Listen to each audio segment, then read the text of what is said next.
Hey guys welcome back to part 2.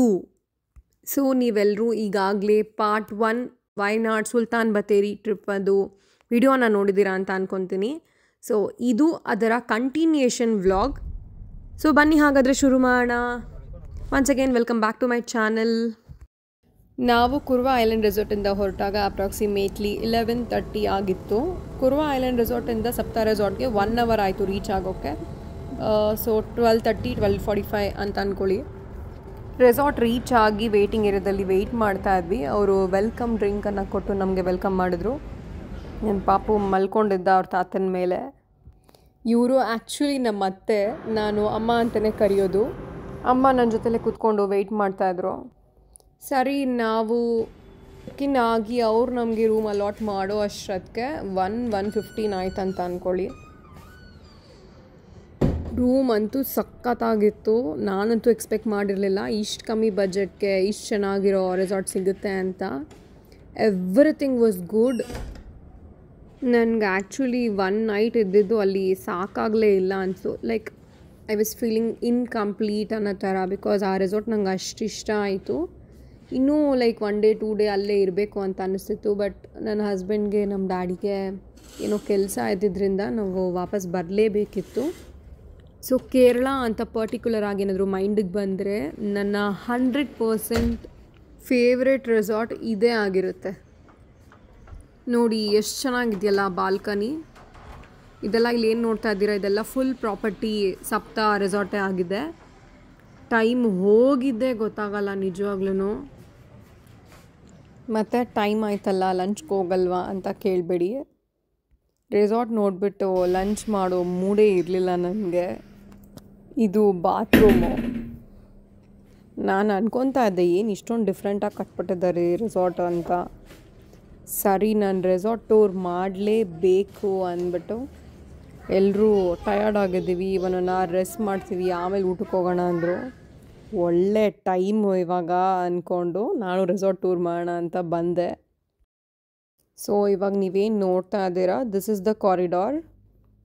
ಪಕ್ಕದಲ್ಲೇ ಇತ್ತು ನಮ್ಮ 2 ರೂಮ್ ಕೂಡ. ಕಾರಿಡಾರ್ ಲೆಫ್ಟ್ ಸೈಡ್ಗೆ ಲಿಫ್ಟ್ ಇತ್ತು.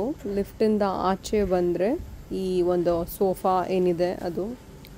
ಈ ರೆಸಾರ್ಟ್ ಏನು ಗೊತ್ತಾ, ಒಳಗಡೆಯಿಂದ ನೋಡೋಕ್ಕಿಂತ ಹೊರಗಡೆಯಿಂದ ನೋಡಿದ್ರೆ ತುಂಬಾ ಸಖತ್ತಾಗಿದೆ ಇದು. ಅದಕ್ಕೋಸ್ಕರನೇ ನಾನು ಕಾರಲ್ಲಿ ವಿಡಿಯೋ ಮಾಡ್ತಾ ಇದ್ದೀನಿ. ನೋಡಿ, ನೀವೇನು ನೋಡ್ತಾ ಇದ್ದೀರಾ, ಇದೇ ಸಪ್ತಾ ರೆಸಾರ್ಟ್ ಸುಲ್ತಾನ್ ಬತ್ತೇರಿನಲ್ಲಿರೋದು. ಸೂಪರಾಗಿರೋ ರೆಸಾರ್ಟ್ ಇದು. ನಾನು ಹೋಗಿರೋ ರೆಸಾರ್ಟ್ಸ್ಗಳ ಪ್ರಕಾರ ಇದೇ ರೆಸಾರ್ಟ್ ಬೇರೆ ಕಡೆ ಎಲ್ಲಾದರೂ ಇದ್ದರೆ, ಇನ್ ಕೇಸ್ ಹೈದ್ರಾಬಾದ್, ಕರ್ನಾಟಕ ಆ ಥರ ಏನಾದರೂ ಪ್ಲೇಸಸಲ್ಲಿದ್ದರೆ, ಇನ್ನು ನಾರ್ತ್ ಇಂಡಿಯಾದಲ್ಲಿ ಏನಾದರೂ ಇದ್ದಿದ್ದರೆ ಮಿನಿಮಮ್ 15,000 ಕಮ್ಮಿ ಈ ರೆಸಾರ್ಟ್ ಸಿಗ್ತಾನೇ ಇರಲಿಲ್ಲ. So that is what I was wandering. ಬರೀ 6,500 ರೂಪಾಯಿಗೆ ಇಷ್ಟು ಚೆನ್ನಾಗಿರೋ ರೆಸಾರ್ಟ್ ಸಿಕ್ಕಿದೆ ಅಂದರೆ ಯು ಮಸ್ಟ್ ಗೋ. ಅದರಲ್ಲೂ pre booking is very important. Because availability ಮೇಲೆ ನಿಮಗೆ ಪ್ರೈಸ್ ವೇರಿ ಆಗೋ ಚಾನ್ಸಸ್ ಇರುತ್ತೆ. ಸೊ ಹಾಗಾಗಿ ಪ್ರೀ ಬುಕ್ ಮಾಡ್ಕೊಂಡು ಹೋಗಿ. ಇವಾಗ ಏನು ನೋಡ್ತಾ ಇದ್ದೀರಾ, ಇದೇ ಎಂಟ್ರೆನ್ಸ್ ಆ್ಯಂಡ್ ರಿಸೆಪ್ಷನ್ ಒಳಗಡೆ ಹೋಗ್ತಾ ಇದ್ದೀವಿ. ರಿಸೆಪ್ಷನ್ ಒಳಗಡೆ ಒಂದು ಬ್ಲಾಕ್ ಇದೆ, ಲೈಕ್ ಕೆಳಗಡೆ ಗ್ರೌಂಡ್ ಫ್ಲೋರ್ ಏರಿಯಾ ಹೋಗೋದಕ್ಕೆ. ಅದನ್ನು ಬಿಟ್ಟು ಹೀಗೆ ಮುಂದೆ ಹೋಗ್ತಾ ನೋಡೋಣ ಬನ್ನಿ ಇಲ್ಲಿ ಏನೇನಿದೆ ಅಂತ. ಇಲ್ಲಿ ಸೂಪರ್ ಸಿಟ್ಟಿಂಗ್ ಏರಿಯಾ ಇದೆ. ಹಾಗೆ ಮುಂದೆ ಹೋದರೆ ಪ್ಯಾಡೀಸ್ ಲಾಂಜ್ ಬಾರ್ ಅಂತ ಬಾರ್ ಇದೆ. Oh my god, I enjoyed seeing this city and this bar as well. ನಾನೇನೋ ಹೆಂಗಿದೆ ಅಂತ ನೋಡೋಣ ಅಂತ ಎಕ್ಸೈಟ್ ಆಗಿಬಿಟ್ಟು ಹೋದರೆ ಒಳಗಡೆ ಯಾರೂ ಇಲ್ಲ. ಸುಮ್ಮನೆ ಹಾಗೆ ಒಳಗಡೆ ಹೋಗಿ ನೋಡ್ಕೊಂಡು ಬಂದೆ. ಫೈನಲಿ ನಮಗಿದು ಜಾಗ ಅಲ್ಲ, ನಾವು ಹೋಗಬೇಕಾಗಿರೋ ಜಾಗ ಬೇರೆಯೇ ಇದೆ ಅಂತ. ಸೊ ಅಲ್ಲಿಂದ ಹೊರಗಡೆ ಬಂದು ನಾ ಹೇಳಿದ್ನಲ್ಲ, ಸ್ಟೆಪ್ಸ್ ಇಳಿದು ಕೆಳಗಡೆ ಹೋಗಬೇಕಿತ್ತು. ಕೆಳಗಡೆ ಹೋದೆ. ಒಂಥರ ಬ್ಯಾಂಬೂ ಗಾರ್ಡನ್ ಥರ ಇತ್ತು. 1-2-3 ಸೆಲ್ಫೀಸ್ ಕ್ಲಿಕ್ ಮಾಡಿಕೊಂಡೆ ಅಲ್ಲಿ ನಾನು.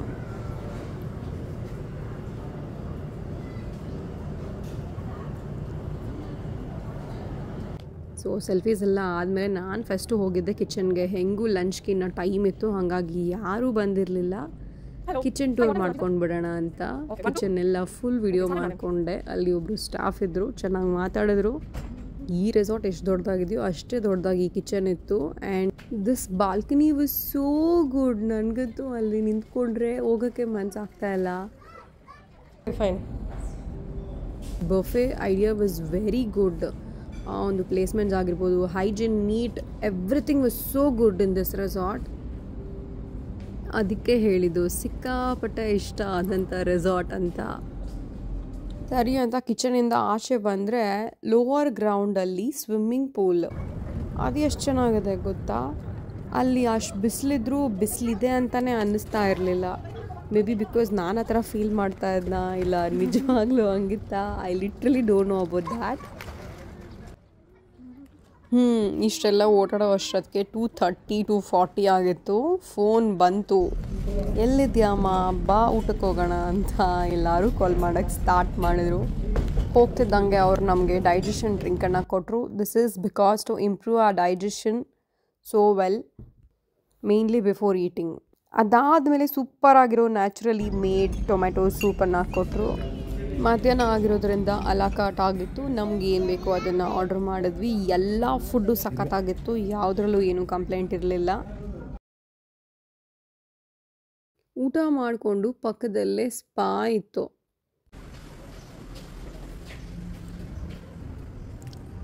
ಈ ಸ್ಪಾ ಹೆಂಗಿತ್ತು ಅಂದರೆ, ಇಂಗ್ಲೀಷಲ್ಲೊಂದು ಸೇಯಿಂಗ್ ಇದೆ, peace begins within this spa ಅಂತ. ಸೊ ಈ ಸ್ಪಾನ ನೋಡಿನೇ ಆ ಕೋಟ್ ಹೇಳಿದ್ರಾ ಅಂತ ಅನ್ನಿಸ್ತಿತ್ತು ನನಗೆ.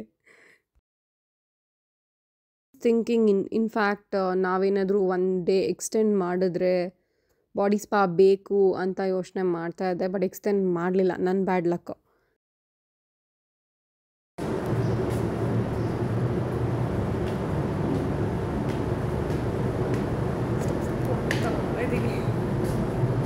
ಸೊ ಅಲ್ಲಿಂದ ಬಂದು ಸುಮ್ಮನೆ ಇರ್ತೀರಾ, ನಮ್ಮ ಹಸ್ಬೆಂಡ್ಗೆ ಹಿಂಸೆ ಎತ್ತಕ್ಕೆ ಶುರು ಮಾಡಿದೆ.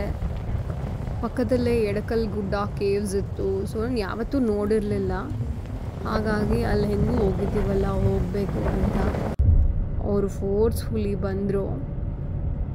ಜಸ್ಟ್ 12 ಕಿಲೋಮೀಟರ್ಸ್ ಅಷ್ಟೇ, ಒಂದು 25 ಮಿನಿಟ್ಸ್ 30 ಮಿನಿಟ್ಸಲ್ಲಿ ರೀಚ್ ಆದ್ವಿ.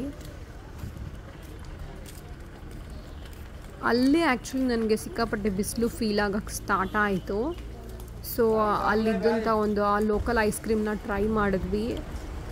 ಆ ಶಾಪ್ಕೀಪರ್ ಸುಮ್ಮನೆ ಇರ್ದಿರ ನಮ್ಮ ಹಸ್ಬೆಂಡ್ಗೆ ತುಂಬ ಜಾಸ್ತಿ ಮೇಲ್ಗಡೆ ಹೋಗಬೇಕು, ನೀವು ಹತ್ತೀರಾ ಅಂದ್ಬಿಡೋದ. ಇವ್ರಿಗೆ ಅಷ್ಟೇ ಸಾಕಾಯಿತು. ನಾನು ಹತ್ತಲ್ಲ, ನನ್ನ ಕೈಲಾಗಲ್ಲ, ನೀನು ಒಬ್ಬಳೇ ಹೋಗು ಅನ್ನೋಕ್ಕೆ. ನಾನು ತುಂಬ ಕ್ಯೂರಿಯಾಸಿಟಿಯಿಂದ ಹೋದೆ, ಬಟ್ ಫೈನಲಿ ಆಗಲೇ ಇಲ್ಲ. ಅಷ್ಟೇ, ಇವಾಗ ನೀವು ಎಷ್ಟು ನೋಡ್ತೀರಿ ಅಷ್ಟೇ ಹತ್ತಿದ್ದು. ವಾಪಸ್ ಬಂದ್ವಿ ರೆಸಾರ್ಟ್ಗೆ.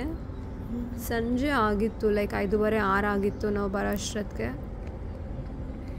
ಅಷ್ಟೇ ರೂಮಿಗೆ ಬಂದು ಫ್ರೆಶ್ ಅಪ್ ಆದೆ. ಇವರೆಲ್ಲ ಸ್ವಿಮ್ಮಿಂಗ್ ಹೋದರು. ನಾನು ನಮ್ಮ ಅತ್ತೆ ಇಂಡೋರ್ ಗೇಮ್ಸ್ ಆಡ್ತಾ ಇದ್ವಿ. ಅದೆಲ್ಲ ಮುಗಿಸ್ಕೊಂಡು ಫೈನಲಿ 9 o'clockಗೆ ಡಿನ್ನರ್ ಹೋಗಿ ಬಫೆ ರೆಡಿ ಇತ್ತು. ಆಲ್ಮೋಸ್ಟ್ 50 ವೆರೈಟಿ ಫುಡ್ ಇಟ್ಟಿದ್ರು. ನನಗೇನು ಹಸು ಇರಲಿಲ್ಲ, ನಾನು ಹಾಗೆ ಸುಮ್ಮನೆ ಕೂತಿದ್ದೆ ಸ್ವಲ್ಪ ಹೊತ್ತು. ಇವರೆಲ್ಲ ಊಟ ಮಾಡಿ ಹೇಳ್ತಿದ್ರು. ಎಲ್ಲ ಐಟಮ್ಗಳು ಅಷ್ಟೊಂದು ಟೇಸ್ಟ್ ಇಲ್ಲ. So what ever they liked, ಅಂದರೆ ಅವ್ರಿಗೆ ಇಷ್ಟ ಆಗಿದೆ, ಇದು ಚೆನ್ನಾಗಿದೆ ಇದು ಚೆನ್ನಾಗಿಲ್ಲ ಈ ಥರ. ಅದರಲ್ಲೂ ನಾನು ಒಂದೆರಡು ಹಾಕ್ಕೊಂಡು ಟ್ರೈ ಮಾಡಿದೆ ಅಷ್ಟೇ. ಗುಡ್, ನಾನು ಊಟ ಮಾಡ್ದಂಗೆ ಫುಡ್ ವಾಸ್ ಗುಡ್. ಅಲ್ಲಿ ಇನ್ನೊಂದು ಏನಾಯಿತು ಅಂದರೆ, ಮೆಜಿಷಿಯನ್ ಇದ್ದರು ರೆಸಾರ್ಟ್ನಲ್ಲಿ. ಸಿಕ್ಕಾಪಟ್ಟೆ ಮಕ್ಕಳಿದ್ರಿಂದ ಸೊ ಮಕ್ಕಳಿಗೆಲ್ಲ ಬೋರ್ ಆಗ್ತಾ ಇರಲಿಲ್ಲ. ಇನ್ಫ್ಯಾಕ್ಟ್ ಇವರೇನೋ ಮ್ಯಾಜಿಕ್ ಎಲ್ಲ ಮಾಡ್ತಾಯಿದ್ರು. ನನ್ನ ಹಸ್ಬೆಂಡು ಅದನ್ನು ತೊಗೊಂಡು ಟ್ರೈ ಮಾಡಿದ್ರು, but he couldn't make it. ಅದಾದಮೇಲೆ ಯುವಾನು ಕೂಡ ಒಂದು 25 to 30 ಮಿನಿಟ್ಸ್ ಟೈಮ್ ಸ್ಪೆಂಡ್ ಮಾಡ್ದ ಅವ್ರ ಜೊತೆ.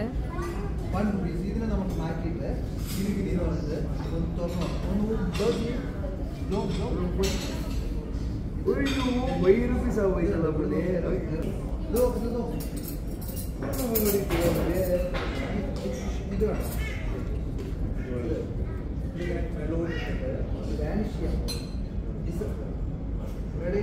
1, 2, 1, 2. ಸಖತ್ ಫನ್ ಆಗಿತ್ತು ಇವ್ರು ಮಾಡಿದ್ದು. ನಾವಂತೂ ತುಂಬಾ ಎಂಜಾಯ್ ಮಾಡಿದ್ವಿ.